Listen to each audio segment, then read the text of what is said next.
안녕하십니까. 풍요롭고 살기 좋은 나비의 고장 한평 출신 기획행정위원회 김경자 의원입니다. 도전 질문에 앞서 코로나19 확산세로 인해 지금 이 시간에도 코로나19 극복을 위해 방역과 의료 현장에서 고생하시는 보건의료인과 모든 관계 공무원 여러분께 깊은 감사의 말씀 전합니다. 더불어 코로나19 극복을 위해 적극적으로 방역 대책에도 협조해 주시는 200만 도민들과 한평 국민 여러분께도 거듭 감사와 위로의 말씀을 드립니다. 존경하는 김한종 의장님을 비롯한 선배 동료 의원님 여러분, 그리고 생명의 땅 으뜸 전남을 만들기 위해 불철주와 열정을 쏟고 계시는 김영록 도지사님과 전남교육 혁신을 위해 애쓰고 계시는 장석훈 교육관님을 비롯한 관계 공무원 여러분, 오늘 본 의원에게 제351회 임시회 제4차 본회의에서 도정 질문을 할 수 있게 기회를 주신 것에 대해 매우 뜻깊게 생각하며 이 시간이 전남의 미래 성장과 발전을 위한 뜻깊은 자리가 되기를 기원합니다. 아울러 항상 도민의 알 권리를 실현하며 공정하고 바른 언론이 나갈 길을 열고 계시는 언론인 여러분께도 깊은 감사의 말씀을 드립니다. 본 의원은 전남도 재정 운영 내실화 그리고 농업 농촌의 지속 가능한 발전과 관련해 도정 질문을 하고자 합니다. 먼저 전라남도 기금 통합 및 효율적인 운영 방안에 관해 질문하겠습니다. 전라남도는 특정 부분의 육성과 개발을 촉진하기 위해 원활한 자금 지원과 직접 수행하는 사업에 수반되는 자금의 효율적 운영을 위해 다양한 기금을 운영하고 있습니다. 나아가 기금 제도는 급변하는 경제 환경 변화에 대응하여 지방자치단체 역할을 효율적으로 높이고 예산 회계 제도의 한계성을 극복함으로써 특정 목적의 사업을 효율적으로 수행하는 데 큰 의미가 있습니다. 먼저 명창한 기획조직실장님 답변대로 나와주시기 바랍니다.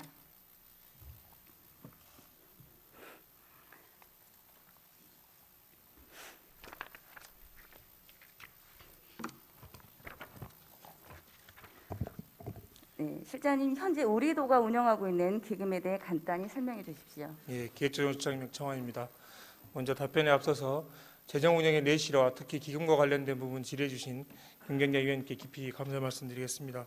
현재 우리 도가 운영하고 있는 기금은 모두 17개로 2조 2,053억 규모입니다. 농업, 재난, 환경, 관광 등 개별 기금의 행정 목적 달성을 위해서 운영되고 있습니다. 그중에서 재난관리기금 등 5개의 법정기금, 그리고 농촌진흥기금 등 6개의 융자성 기금, 그다음에 농업인 학습단체 육성기금 등 6개의 비융자성 기금이 있습니다. 네, 말씀하신 대로 전라남도는 총 17개의 기금 총 2조 2,053억 원을 조성하여 운영하고 있습니다. 네, 다음은 17개 광역자치단체 기금 현황입니다. 평균 기금이 10%입니다. 그에 비해 전남은 15%로 평균보다 5% 정도 상회합니다. 총 예산 대비 기금 총액이 4,500원 정도가 타 시도보다 많이 조성되어 있다고 봅니다. 예. 그럼 지난해 2020년의 기금 조성 내역을 보겠습니다. 표에서 보시는 바와 같이 중소기업 육성기금은 계획 대비 융자율, 즉 운영률이 58.6%입니다. 코로나19로 인해 신청 포기자가 많아졌기 때문에 운영률이 저조합니다.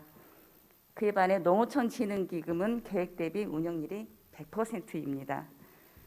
두 자금은 융자 사업으로 운영 성격이 비슷합니다. 농어촌진흥기금은 더 효율적인 운영을 위해 거치 상환 연도를 연장하여 운영하였고 신청자 포기 시 다시 신청을 받아 탄력적으로 운영하여 코로나19로 힘든 영농인의 지원율을 높였습니다. 이렇게 어떻게 운영하느냐에 따라 실행률이 다릅니다. 코로나19 때문에 운영을 못하는 것이 아니라 코로나19 때문에 더욱 탄력적으로 운영을 하여 고통받는 소상공인, 농업인에게 지원을 강화해야 합니다. 기금의 목적에 맞게 적극적인 운영이 필요합니다. 또 보시는 바와 같이 양산평등기금은 54.5%입니다. 한옥발전기금은 36%입니다. 여러 기금들이 운영률이 저조함을 한눈에 알 수 있습니다. 이뿐 아니라 조성액 대비 사용 비율이 5% 이하인 기금들도 있습니다. 기금을 조성하는 목적은 특정 사업을 위한 자금을 원활하게 확보하기 위한 것이며 남북 교류 협력 기금, 양성 평등 기금, 환경 기금은 조성 규모가 적고 비융자성 사업으로 일반 회계로 사업비를 확보해 추진이 가능합니다. 실장님, 그 법정 기금으로 운영되는 것 외에 일반 기금으로 운영되는 사업이 더 효율적입니까? 아니면 일반 회계로 대체해서 추진하는 것이 더 효율적입니까? 아까 처음에 말씀 주셨던 기금 조성액 대비 사용률이 낮다, 그런 부분들에 대한 문제 의식은 같이 공유를 하고 있고요. 네. 특히 이제 특정 기금들은 운영률이 높아서 적극적 운영이 필요하다는 부분에 대해서 깊이 공감을 합니다. 그런데 이제 네. 다만 그 기금으로 운영하는 것이 더 효율적인가, 네. 일반회계로 대체하는 게 더 효율적인가 하는 부분들은 네. 개별 기금들을 좀 따져서 네. 판단해 봐야 될 사항입니다. 많이 좀 따져보고 운영을 해야 되겠죠? 예. 네, 예. 그렇습니다. 기금은 일반 회계나 특별 회계와는 달리 세입 세출 예산에 의하지 아니하고 예산과는 별도로 운영됩니다. 따라서 기금은 의회의 직접적인 통제를 받지 않습니다. 그래서 과실과에서 승인을 받지 않고 편의적으로 혹여 사용하려고 비효율적 운영을 함에도 불구하고 일몰이나 통폐합을 원하지 않나 싶습니다. 저금리 시대에 기금을 조성할 명목도 많지 않고 건전하고 투명한 재정 운영을 위해 평가 심의를 통해 조성 기한이 만료되면 일몰제를 적용해야 합니다. 친환경 농업 육성 기금, 녹색 축산 육성 기금, 농어촌 지능 기금은 사업 성격이 유사하고 지원 대상도 많은 부분 중복이 됩니다. 이 또한 평가 협의를 통해 효율적 통폐합을 해야 한다고 생각합니다. 실장님 의견은 어떻습니까? 예, 말씀하신 대로 일부 기금들은 그 조성 대비 운영률이라든지 부분에서 통폐합 의견이 제기되고 있는 부분도 있고요. 의회에서 지적을 좀 그전에도 해주셨고요. 그다음에 이제 최근에는 올해 그 회계연도 결산검사에서도 예산 사업으로 전환이 가능한 사업이라든지 설치 당시에 비해서 효율성이 저하된 사업은 통폐합을 적극적으로 좀 모색해보라고는 제안을 주신 부분이 있습니다. 그래서 우리가 이런 부분들을 도에서 종합적으로 감안해서 기금 운영 부서와 함께 기금 조성 취지에 맞는 목적 사업을 적극적으로 발굴하는 등 효율성 제고 방안, 그다음에 이제 통폐합 부분들을 같이 좀 고민을 하고 있고요. 방금 말씀 주신 농어촌 지능기금, 친환경 농업 육성기금, 녹색 축산 육성기금 등은 사실상 사업만 놓고 보면, 영역만 놓고 보면 조금 유사성이 있긴 합니다만 네. 개별 기금의 조성 목적이라는 필요성도 좀 따져봐야 될 필요가 있고요. 그렇죠. 예. 예, 그래서 이제 이런 부분들 사실은 기금을 존치할 건가, 확대할 건가, 아니면 통폐합할 건가 하는 부분들은 저희들이 이리적으로 그냥 쉽게 할 수가 없어서 존치평가 제도를 좀 마련을 했습니다. 그래서 네, 그런 네. 것들 지금 진행을 하고 있다는 말씀드립니다. 예, 적극적으로 통폐합이나 일몰을 위해서 평가 심의를 좀 해야 될 것으로 보입니다.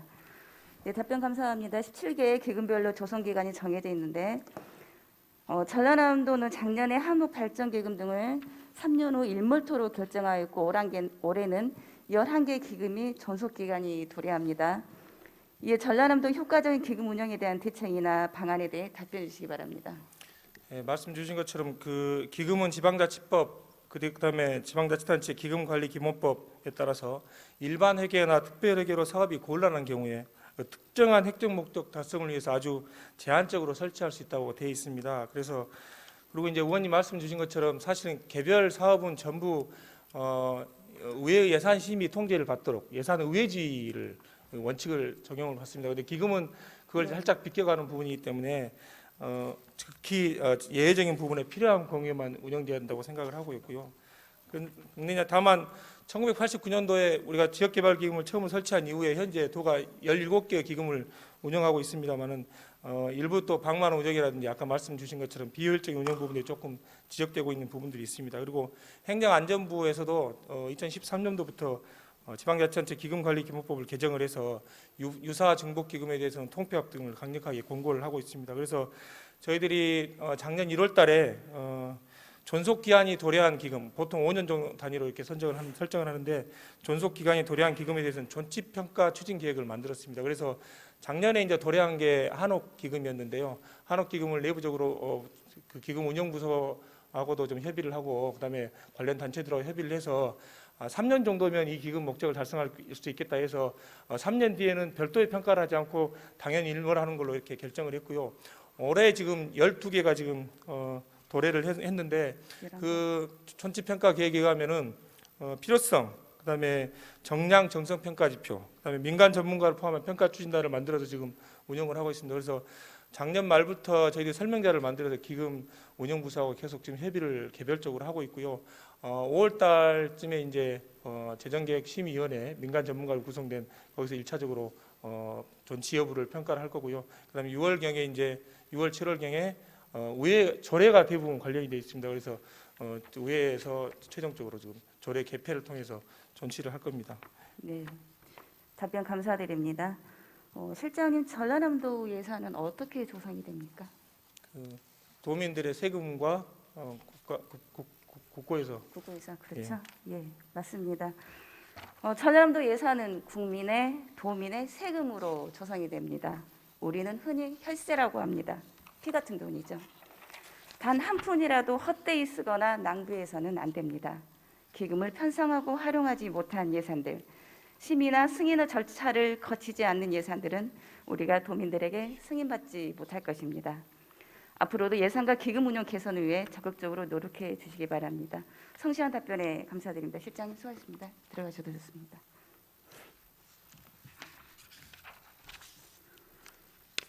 다음은 농업기술원의 치유농업 추진과 관련하여 도정 질문을 하고자 합니다.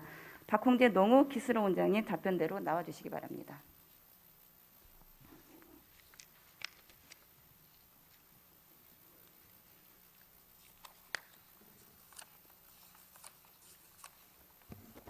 네, 농업기술원장입니다. 네, 원장님 코로나19 확산과 장기화로 인해 많은 분들이 마음의 감기라고 하는 우울감과 무기력함을 호소하고 있습니다. 또한 사회적 거리두기에 따른 대면 공공서비스와 돌봄 서비스 공백은 어린이, 노인, 장애인 등 사회적 약자에게 코로나 블루 그림자를 더욱 짙게 하고 있으나 치유농업이 긍정적인 영향을 준다고 합니다.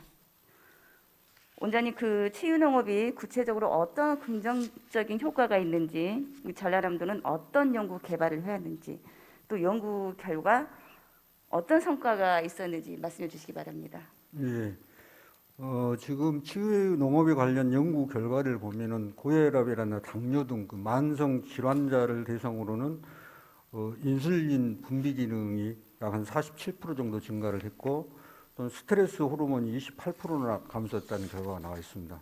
또한 특히 청소년들에 대한 폭력성이 줄어들고 불안감이 한 45%, 스트레스가 52%, 특히 또 우울감이 56%나 감소됐다는 그런 연구 결과가 있습니다. 따라서 저희 농업기술원에서도 2017년부터 치유농업 연구를 시작을 했습니다. 시작을 하면서 특히 그 치유 농장 운영에 필요한 그 치유 소재용을 우리 지역에서 생산된 식물 자원을 38종이나 개발을 했습니다. 또한 최근에 인기가 있는 그 곤충 자원, 귀뚜라미를 이용해서 치유 소재로 사육 키트라든지 소리 앱, 팟캐스트를 개발해서 보고를 하고 있는데, 이 팟캐스트 같은 경우에는 현재 지금 20만 이상이 참여를 지금 하고 있습니다. 또한 그 우리 도의 특산 자원인 유자나 강황, 쑥 등을 이용해서 그 향장품 9종을 개발해서 산업화를 추진을 했습니다. 2019년도에는 저희 농업기술원 내에 치유농업 교육 체험장을 설치해서 운영을 하고 있습니다. 운영한 결과 특히 그 장애우 같은 경우에는 사회성이나 그 지각 능력이 향상된 걸로 돼 있고, 저희들이 그 군인 가족을 대상으로 해서 체험을 했습니다. 가족 관계가 30% 이상 향상된 걸로 이렇게 나타났습니다. 예, 많은 효과가 있고 지금 진행도 잘 되고 있는 것으로 보입니다. 네, 이미 유럽이나 일본에서는 국가적으로 치유 농업을 체계화하고 치유 농업 효과와 다양한 사업 모델에 대한 연구 개발이 활발히 이루어지고 있습니다. 대표적인 선진 사례는 어떤 것이 있습니까? 특히 이제 유럽에서 많이 활발히 지금 하고 있는데 네덜란드 같은 경우에는 치유와 관련해서 국가적 재정 지원을 그 치유 농장에 지원을 해서 지금 하고 있고 이탈리아 같은 경우도 여러 가지가 있습니다만은 장기 요양 보험 제도를 그 특히 치매라든지 장애인의 이렇게 치유 서비스로 지원을 하고 있습니다. 또 일본 같은 경우에는 특히 그 장애인 자립 지원법에 사회적 약자를 대상으로 하는 고용과 연계한 복지 농업의 형태로 해서 치유 농업을 운영한 걸로 알고 있습니다. 예, 답변 감사드립니다. 치유 농업에 대한 접근 방식은 나라마다 차이가 있습니다. 네, 이탈리아는 사회적 협동조합을 중심으로 치유 농업이 발전했고 사회적 협동조합은 취약계층을 고용해 농업, 농촌에 활력을 불어넣으며 서비스 대가는 국가가 지불하고 취약계층을 고용하면 추가적으로 지원까지 받을 수 있습니다. 일본은 고용정책 하나로 치료와 재활 및 교육 서비스를 제공하며 다양한 주체들이 장애인, 노인들을 고용하고 있습니다. 원장님, 이런 해외 선진 사례가 주는 시사점이 무엇이라고 생각합니까?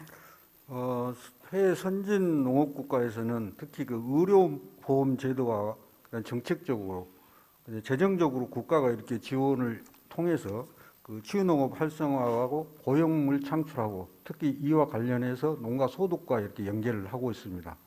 그리고 우리나라에서도 특히 보험 상품을 새로 개발한다든지 우울증 치료라든지 특히 치매 인지 건강에 대해서 의료 보험 제도가 적용이 된다면은 치유 농업에 대한 확대라든지 정착에 크게 아마 기여될 것으로 생각을 하고 있습니다. 네. 선진국에서는 사용자들은 치유농업 관련 서비스를 쉽게 활용하고 농민들은 이를 통해 소득을 올리는 제도적 장치가 잘 갖춰져 있습니다. 우리 전남도에서도 치유농업이 치유와 고용 수단으로 큰 성과를 낼 수 있도록 추진해야 한다고 보는데 이에 대한 원장님의 의견과 앞으로 계획을 듣고 싶습니다. 네, 최근에 그 단순한 그 농작업 체험보다는 다른 색다른 경험이나 먹거리에 많은 관심을 소비자들이 가지고 있습니다. 그래서 농장 단위 어떤 그 소규모 어떤 프로그램보다도 마을 단위 공동으로 할 수 있는 어떤 프로그램들이 개발이 돼야 되고 특히 이제 최근에 저희 농업국에서는 개발한 그 흑차량이랑 상추가 있습니다. 그 흑차량을 활용해서 농작업 체험이라든지 가공, 그다음에 식사, 숙박까지 한 그런 패키지 프로그램을 개발한다면은 아마 농가 소득과 이렇게 연계되지 않을까 이렇게 생각이 되고 특히 우리 전남은 바다, 산림, 농업 이 세 가지를 가지고 있습니다. 그래서 이것과 같이 해양 치유, 산림 치유, 치유 농업과 연계가 된다면은 보다 타 지역보다 월등한 유리한 조건을 가지고 있기 때문에 이런 경제적 기여도 되지 않을까 이렇게 생각이 됩니다. 예. 치유농업을 이용한 지역 주민의 새로운 소득 창출을 위해 지역별로 특성 있게 다양한 프로그램을 개발하여 참여 농업인을 소득원으로 연결시키는 것이 무엇보다 중요하다고 생각합니다. 전남도는 지금 치유농업 15개의 소를 시범 사업을 하고 있는데요. 혹시 잘 되고 있는 대표적인 사례를 알 수 있을까요? 예, 지금 저희들 그 나주 문평에 명화공방이라는 마을 단위 사업장이 있습니다. 여기에 저희들이 2018년도, 19년도 2년간에 걸쳐서 치유 관련해서 시범 사업을 추진을 했습니다. 그래서 현재 명화 쪽빛 마을이라고 운영이 되고 있는데 쪽 그 천연 연색을 하고 있습니다. 이와 같이 여기 마을에서는 소방관이라든지 경찰관을 대상으로 해서 그 트라우마, 스트레스 직업군에 대해서 한 결과 굉장히 효과가 있으며 특히 이 마을은 전국 최초로 도달청의 나라장터의 종합 쇼핑몰로 농어촌 체험 서비스를 등록해서 굉장히 인기를 좀 끌고 있고 특히 지금 코로나 시대의 비대면으로 해서 체험 키트를 개발해서 활동을 하고 있습니다. 또한 저희 그 작년도에 저희 농업기술원과 전라남도 광역 치매센터와 업무 협약을 체결해서 그 하순 체험 농장과 연계해서 그 치매 예방 교실 프로그램을 운영하고 있습니다. 그래서 금년도 4월 달에는 강주 광역시 광역 치매센터와 업무 협약을 해서 저희 그 전남 지역에 있는 그 치유 그 마을과 연계해서 그 치매 예방 프로그램을 운영할 계획이 있습니다. 예. 대표적인 사례도 많고 지금 잘 진행되고 있네요. 예. 지난해 치유농업에 관한 관련법이 마련되었습니다. 올해 3월 25일 시행에 들어가면서 더욱 활기를 띨 것으로 전망됩니다. 원장님, 법안의 주요 내용은 무엇입니까? 이 치유농업법은 현재 농촌진흥청 주관에 있습니다. 그래서 종합계획을 수립하고 정보망 구축이란 등 운영, 특히 연구개발 보급을 하게 돼 있고 창업 지원, 또한 그 치유농업사 자격증이 네. 취득해서 양성을 하게 돼 있습니다. 그 법 시행에 맞춰서 우리는 또 어떻게 추진해 나갑니까? 전라남도는요? 따라서 저희 농업기술원에서도 그 자격 취득을 하기 위해서는 일정 기간의 교육을 이수를 해야 됩니다. 그래서 이 법에 의하면은 양성기관을 지정하게 돼 있습니다. 그래서 내년도에 3개소를 지정할 계획이 있습니다. 그래서 농업기술원에서는 이 양성기관 지정과 관련해서 관련 시설, 인력, 예산 등을 확보를 해서 반드시 양성기관으로 지정해서 저희는 그 전남이 치유농업의 선도주자로 갈 수 있게끔 노력을 하겠습니다. 예. 치유농업사는 농업과 사람에 대한 이해가 함께 필요한 전문적인 영역입니다. 현재 치유농업 자격 분야는 식물, 동물, 식품 등 세분화되어 있고 민간 자격증 남발로 인해 서비스 질에 대한 문제가 제기되고 있습니다. 이에 대해 전라남도에서는 대처를 잘해 주실 거라고 믿습니다. 치유농업이 도민 건강 증진은 물론 위기의 농업 농촌에 활력을 불어넣고 지역 경제 활성화에도 크게 이바지할 수 있도록 원장님께서 최선을 다해 주시기 바랍니다. 예, 수고하셨습니다. 들어가셔도 좋습니다.